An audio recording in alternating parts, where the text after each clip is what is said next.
that we all eat Tide Pods. I've gotten that. So People normally have about our generation is that we don't know what we're talking about, that we don't have like adult-like emotions yet because we're just kids.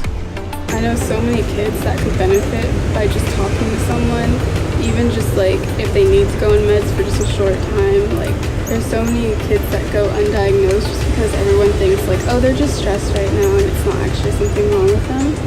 So, because they're like, and it's the same thing, like you have a friend vent to you and they're always, it seems there's like a theme, and if like everyone can just vent about it, they always say like, oh, I have no one to talk to. It's like, that shouldn't be the case. Like kids should feel more comfortable talking to the adults around them or even just their friends.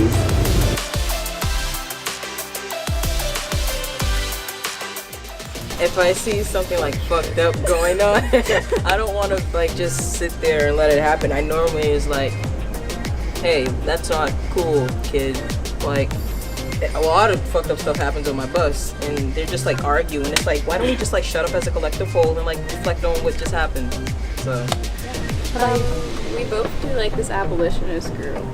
So it's like no prisons, no police, and that's pretty cool. That's like, I don't know, it's like pretty involved, so I think that's like all of my extent, but I think a big thing is to not attack people for how they act, instead just like wait and educate them, because a lot of times people don't know what they're doing is wrong, or they do and they're just an asshole.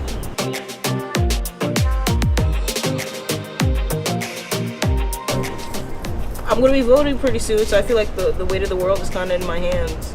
There was a group that came and talked to us at my school, and it was like the League of Women Voters, and like just that education, like the thing is not a lot of people went to that, which is like understandable. It was during our lunch break, like whatever, but there are just so many people that when you ask them like, why did you vote for this person, it's like, oh, because I didn't want so-and-so to win. But like, what is it about that person that's gonna help us as a nation, as a state, as a county? Like a lot of people like Trump because he's funny, I guess, and he says what's on his mind, but what else is there? What's he gonna do for us? What's his past experience like? Start World War III, that's his goal. Let's build this wall, guys. Yeah. oh, I think that we should like give like greater platforms to other parties besides Democrats and Republicans, because I am neither. They're both so awful, and they're both such like compromisers on things that shouldn't be compromised on. I just wanted to say that like I wish like people our age would realize that we don't have to compromise. That if like we all like came together as like one people, that we would like do so much. Because that's what Democrats and Republicans are, just big compromisers. That's it. That was it. That's my spiel. It was good.